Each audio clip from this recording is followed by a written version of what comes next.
Hey, good evening and welcome to our Best Talk, featuring an individual that I think epitomizes what it means to be a scholar servant. Dr. Tim Coetzee, class of 1986, serves as the president and CEO of the National Multiple Sclerosis Society. And as I listened to him talk over in the Payne Center for Science with some of our STEM faculty today, didn't understand a thing they were talking about with some of his remarkable research. So he has this scientific background, but he has found and made his journey into leadership roles. And one of the things that Dr. Coetzee and I discussed was this world, the not-for-profit world, needs more effective Christian leaders like Dr. Coetzee. So we're thrilled to have him here tonight. He's just going to have a conversation with you, share with you some of his journey, hopefully open some of the doors for you as you think about what your future might hold. So without further ado, Dr. Tim Coetzee.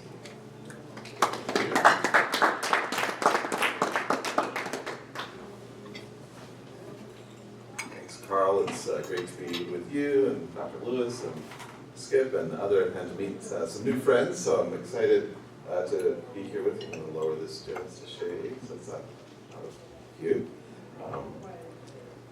I sent a picture of the poster on the various bulletin boards to my wife, and I said it's a little terrifying to see my face everywhere I'm going on this campus, so totally not used to that. I shared with Carl that I just want you to know right up front, this is a solidly B student who's here giving you my perspectives on how this fairly average student got to be CEO of a national organization. And I promise not to dwell too much on biology for this conversation to be really focused on my learning, some insights, some pivot points that got me to where I am today, and the opportunity to get to know all of you and share some of my thoughts. Before getting into the details of my journey, oftentimes I'm asked by different audiences, something like this. So, what does it take to be a leader? And so, if you'll indulge with me, I'm going to give you my bottom line, and then I'll get into it. One is, first thing I start with, and this has to be with some of the younger leaders in my organization, it's look in the mirror. Every single one of us, regardless of where we are, is a leader of some form. And in nonprofit organizations, people say, when I get to be X, I'll be a leader. When I get to be Y, I'll get to be a leader. And that's all true, very true, absolutely. But also fundamentally, where you are also leading. And I'm going to touch on that from the origin story of my organization. The other thing as Christian leaders, which I'll say is, it's really important to be anchored in a philosophy, and a point of view of where you're going. And I love reading about leadership. I devour the latest John Maxwell book, the latest Craig Rochelle book, you name it. I love reading all of that just to sort of immerse myself in it. But I also think I have one verse in Scripture that's guided my leadership philosophy, which I believe that if you remember nothing else from my next few minutes, if you put these three principles into action, I believe one can be successful as a Christian leader. And that comes from Micah 6:8, which is if you act justly, love mercy, and walk humbly as a leader, it doesn't matter where you are, you're going to succeed. And these three principles of all the things that I have guide me. I actually have them printed and framed right in front of my desk, line of sight to my camera that I do 80% of my work on, because everything's virtual by Zoom in my organization. So it's right there, line of sight, to remind myself to act justly, love mercy, walk humbly. I do that, I succeed. I walk in the path of God, and you can be a leader. So that's it, we're done. I have nothing more to say. Just kidding. Let me tell you a little bit about my journey that got me from Houghton to today. So came to Houghton in 1982 I'm a pastor's kid, missionary kid, third culture kid. I was born in Puerto Rico, lived in Africa. My parents were missionaries in what is now Zimbabwe, along with a bunch of my relatives on my mom's side. I came to Houghton, 82. I was a biology major for 4 years. I had my designs on being pre-med when I started here. Learned pretty quickly medicine was not for me, and not because of the blood was fine. I was sharing with Carl that it was some of the monotony of practice of medicine that I was like, yeah, this isn't for me. So I decided to go into research, and so after doing my biology major with an honors project, Dr. Young was actually on my honors thesis committee, which is still, interesting that he's still here to this day, although I know retired. I went to Albany Medical College where I got a PhD in molecular biology, actually studying mRNA before anybody knew or cared what mRNA was. But now because of COVID, everybody in the world knows what mRNA is, and I'm very happy about that as an RNA scientist. We can get into some of that science if you'd like. But it was while at Albany Med that I developed an interest in the brain. And that prompted me to go to the University of North Carolina, Chapel Hill, for a postdoctoral fellowship after my PhD to study structure of the brain, how it worked, and how mRNA molecules moved around inside the brain. That was where I was connected to multiple sclerosis.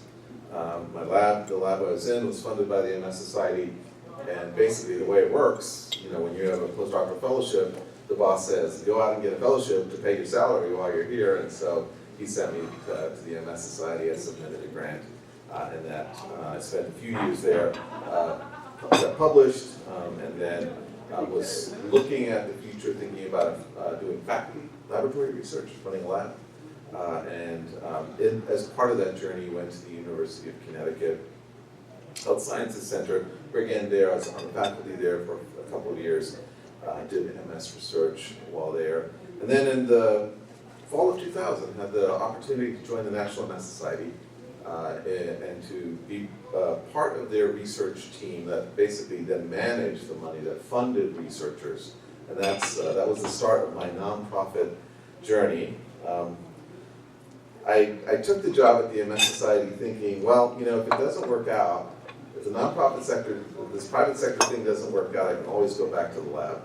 Well, that didn't happen, in part because I found the perfect niche for me that let me bridge my scientific background with an emerging interest in the nonprofit sector and the possibility of being able to drive science in a different way, and that's by telling the story of multiple sclerosis, raising money for it, and funding other young scientists like me.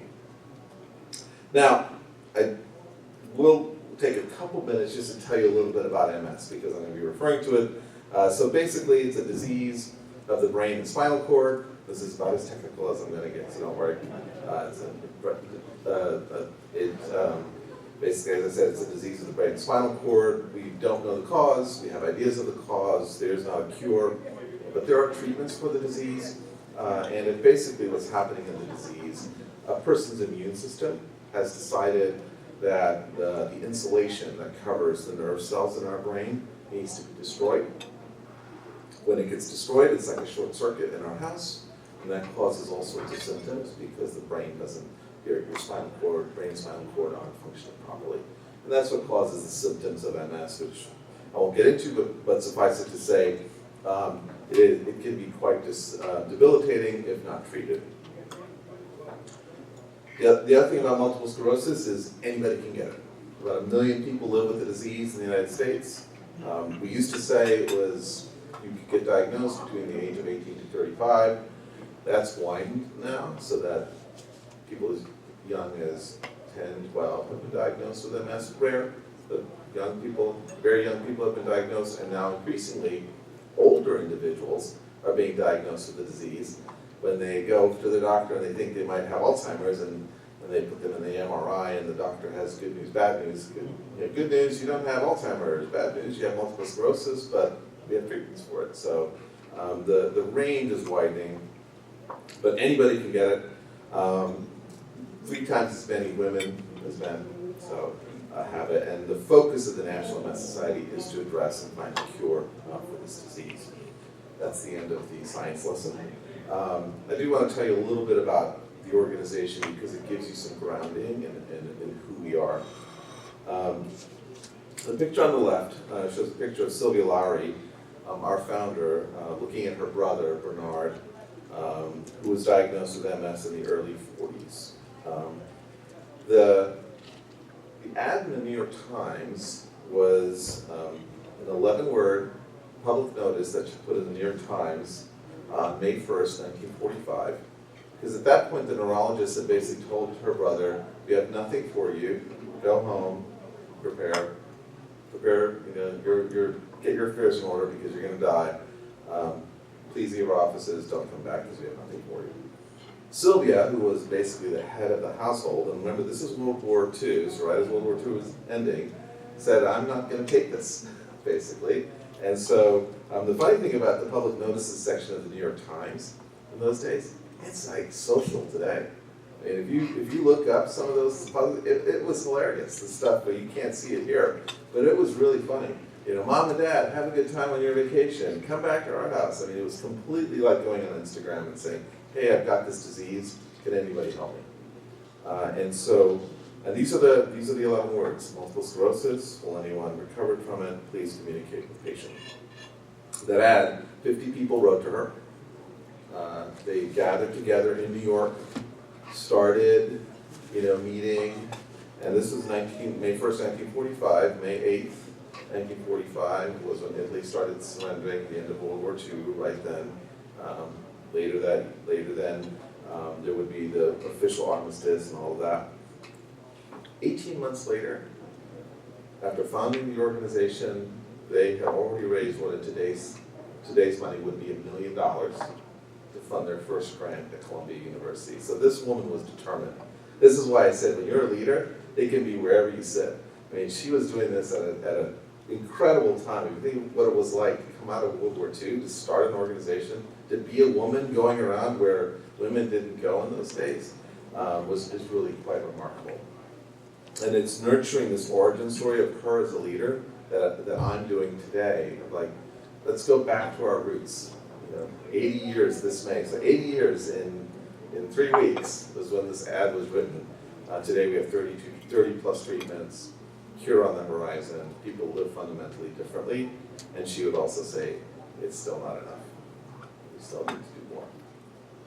So part of what I want to share is how I got here, some pivot points in my journey as a leader that got me to the place of being CEO.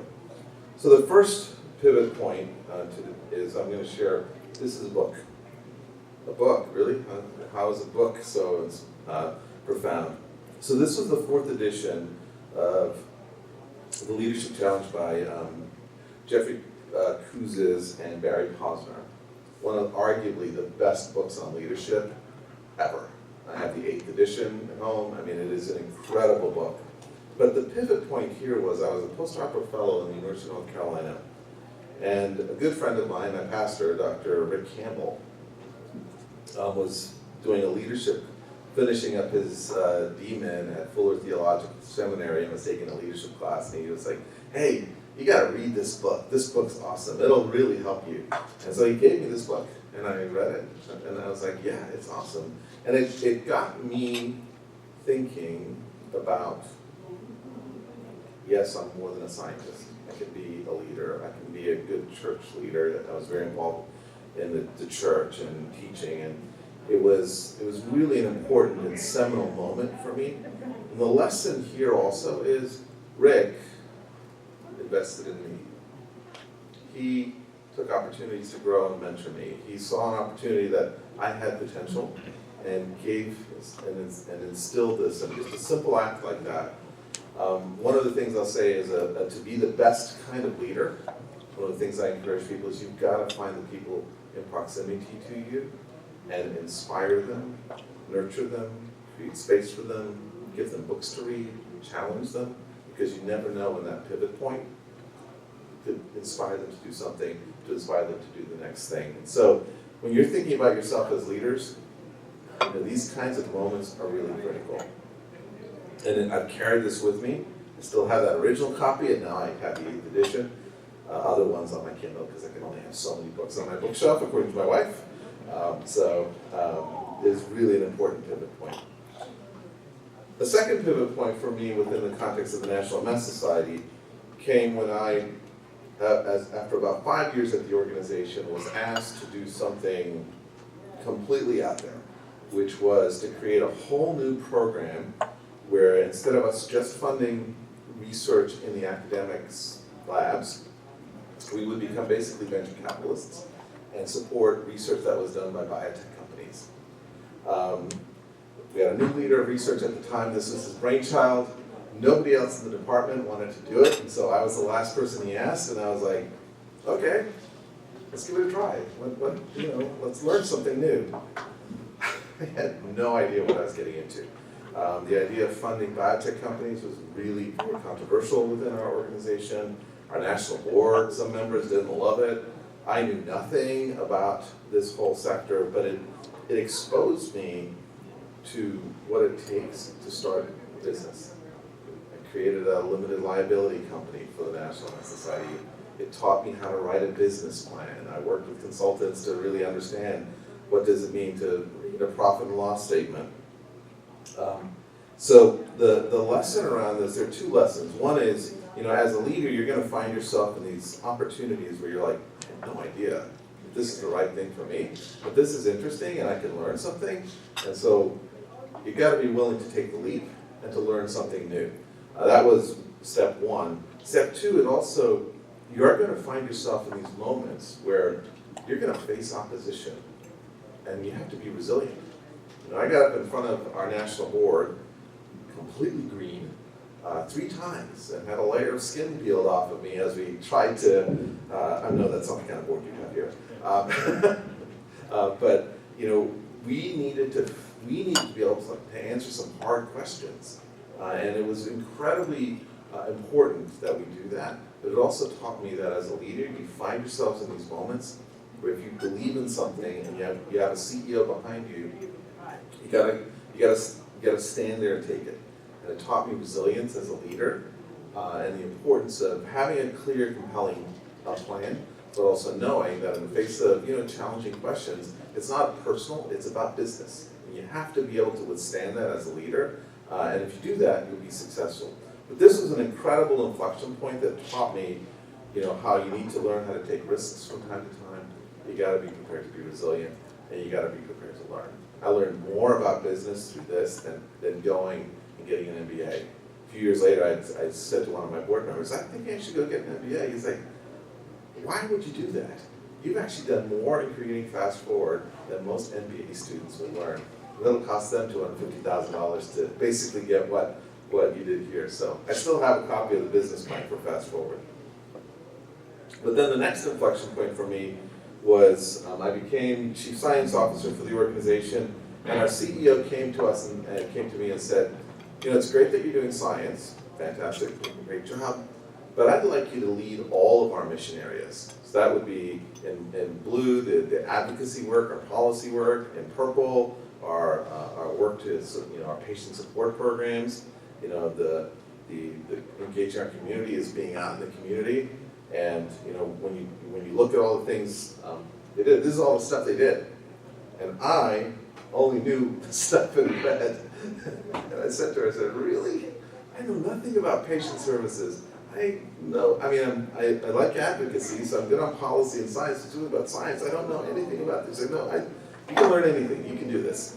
And so this next point was really important because I needed to learn a lot, stop and listen, gain understanding. What this taught me also, each of these had a leader leading them. It taught me how to trust leaders of other programs. I'd never done that before. I'd led a program myself, but I'd never had the opportunity to lead leaders. And this created an opportunity for me to learn how to lead leaders, how to trust and delegate, how to insert myself when I needed to, how to manage leaders, make change, and to really keep the organization focused on an integrated mission. And then on top of that, needed to do that, and this is what a screenshot from our early days of COVID. So this is, imagine you take on a new job and, oh, by the way, we have this little thing called a pandemic. We've never worked in this format before. This is kind of a comical thing because my staff found a picture of me wearing a mullet while I was a graduate student, and they all decided to have that as their background. That's my wife next to me. So they all were like, you're gonna regrow your hair like that, aren't you? I'm like, listen, sure. It was, I think, 1989. First I had a mullet. It's also this was also a picture of how I knew my wife really loved me, because it's the only hike she ever did with me. So she's like, I'm never doing that again. But I showed this picture because, in the crucible that was the COVID pandemic, we had 800 leaders spread across the country, had never worked in this kind of virtual environment. And it was a complete learning. And on top of that, leading 3 new teams, watching the world get a bit crazed in the 2020, 2021 was really unlike anything any of us have ever lived through. Economic times were like unbelievable. You all were probably still in high school, probably, and so you lived that. But we had to find new ways of working. And what I learned in that was that, my last vignette is that as a leader in that situation, one of the most important things you can do is listen, and listen, and listen, and listen. And you have to listen for the faint signals. So oftentimes you listen to the loudest signals. And in that picture that I showed you, what I would actually do is make sure that I was paying attention to who's not doing the talking. Because the person not doing the talking in that setting probably has an insight that they're not sure I'm going to want to hear. And creating a psychologically safe space is one of the most important things I believe we can do as leaders. And so it's really important to listen. Another lesson I learned, and I take this through with me to today as CEO, is to create space for people. There is so much hidden potential within the 704 staff, if I don't call myself, in my organization. And one of the most important things I've learned over this time is to create space for individuals to learn and grow. That was how I was able to learn how to build a business, to fast forward and become a venture capitalist, air quotes, or to integrate 3 departments in the midst of a pandemic, because I had a CEO that created space, believed in me. As a future leader, to be a best leader, creating space for people is really critical. And then the last thing I'd share is, as a leader in your career journey, being prepared to pivot is also the last piece. I've had 5 pivot points within my career at the National Multiple Sclerosis Society. Some I haven't talked about here, but you need to be prepared to pivot, to take on new opportunities. You never know when they're going to show up. You also need to be prepared to accept the fact that sometimes those pivots may have risk. When I plunged in to create a venture philanthropy, it could have flamed out. And you got to be okay with that. You need to be prepared to take risks. But if you do that, it also opens up opportunity. And I took that risk because I knew the CEO was behind me, because she had created space for me. And so these 3 really guide me from a standpoint of day-to-day. It's what I encourage leaders to think about. But also just wrap up to say that at the end of the day, if you do these 3 things, wherever you are, whatever you do, you'll succeed as a leader. So I'm going to stop there, and thank you for your attention. Hopefully you have found this of value, and I'm happy to answer any questions wherever you want to go. We can talk science, you can talk the wisdom of growing mullets and sharing those internally with people, and also what I've learned from leading a flexible organization with 700 people scattered across the country. Yes? I have a question for you. You bet. So when you are leading leaders, what are the difficulties that you have faced, in that process? So the challenges often are, sometimes you'll have a lead. One of the biggest challenges I find sometimes is you have somebody you like, and they're a nice person, but they're not the right leader for the role you have. And one of the most difficult things, if you're in a situation where someone is either not doing your job, not doing the job, or then making change is easy. Or if they're really just not a good person, you can make a change there. It's when you have that very nice average leader who's sort of keeping the wheels on the bus, but really not taking you where you go. That's the hard conversation, when you have to have the hard conversation, like, you might not be the leader for where we need to go. And that's really hard. The challenge is also if they're someone who's very well liked. There are these instances where you have individuals, they're kind of like the mayor of the town. Everybody likes the mayor, but nobody wants to sort of say, well, the mayor may not be the right mayor for us anymore. So that's one of the challenges. Another challenge is in leading leaders is ensuring that they are actually listening and paying attention to the people they lead. And one of the conversations really I have with regularity is, what are you hearing? What are you listening? When was your last listening tour? What are people telling you? Because when leaders aren't listening, particularly in today's environment, you put yourself at considerable risk. With the class earlier today that I was speaking at, I made the observation, we're in a place where we have 5 generations at work. If you think about that, from boomers all the way down to Gen Zs. Pretty soon we're going to have the office, or whatever they're calling them, in the workplace. Can you imagine, right? That's a huge range of different styles, different ways of working, different needs in terms of feedback and accountability and all of that. And one of the challenges I have when you're leading leaders is, are they paying attention to the fact that not everybody is like me? What the younger leader needs is different from what the more senior leader needs, from what the other leader needs.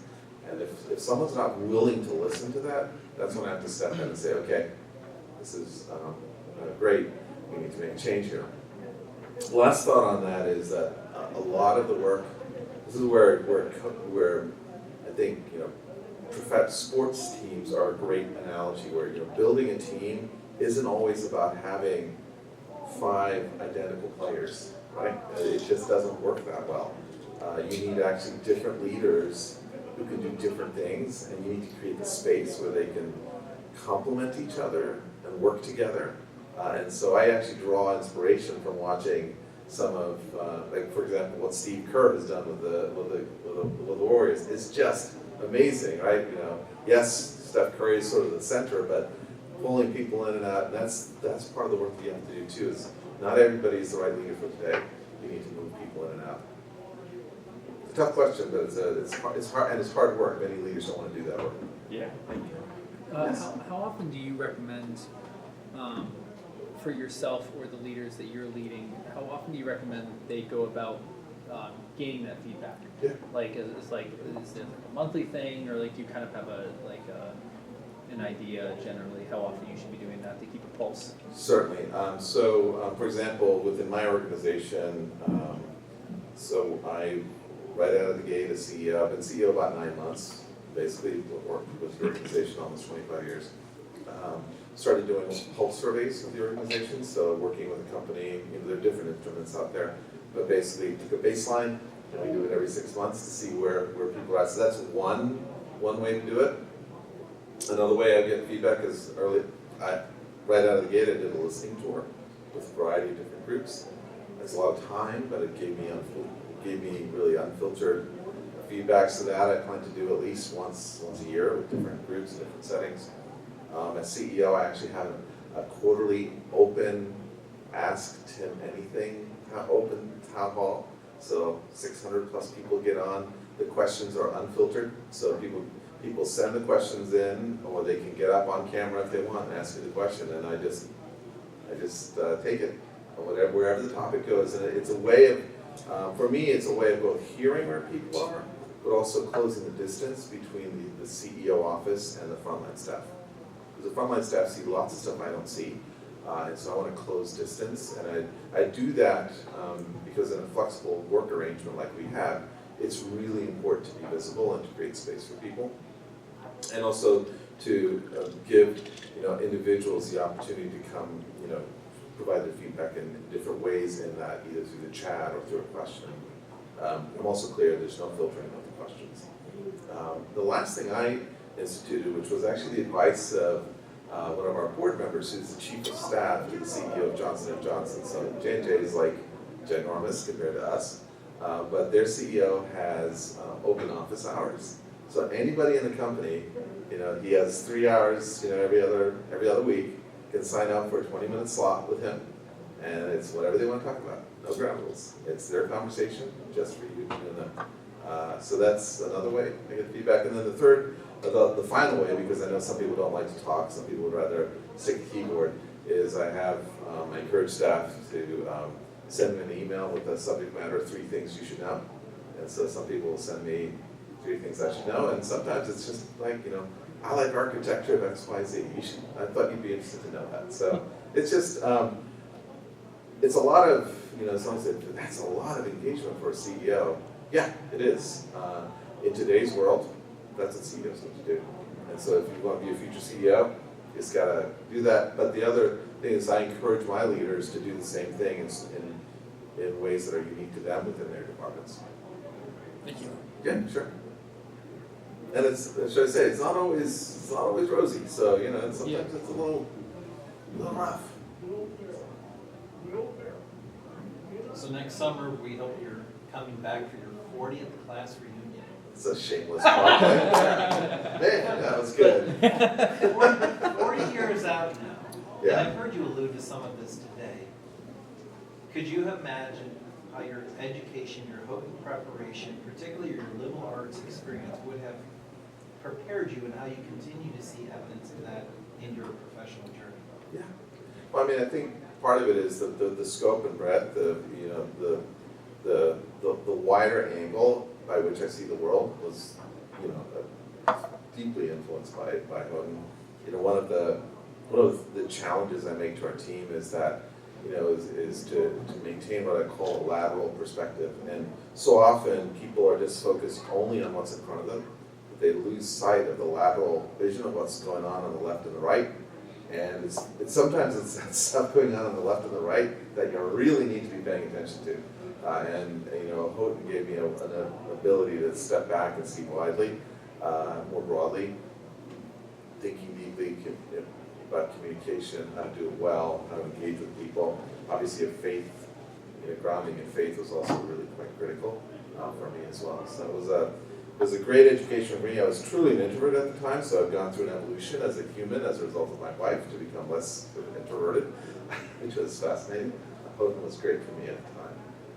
It was perfect for this third culture kid at the time. Thank you. And I will let my wife know that we got a trip to Houghton next year. Well, we just wanted to say thank you. On your own time, taking the opportunity to invest in our students and invest in this community. This is something we hope you'll display proudly in future meetings, even if they're virtual as well. So thank you so much. We appreciate it. And come back tomorrow at 11:30. He will be presenting a math and science colloquium back in this space. So for anyone who's a STEM student, but it's open to anyone. We'll have an opportunity to hear from him tomorrow. Yeah, that'll be a little more sciencey Yeah. than this one. So thank you. Thank you.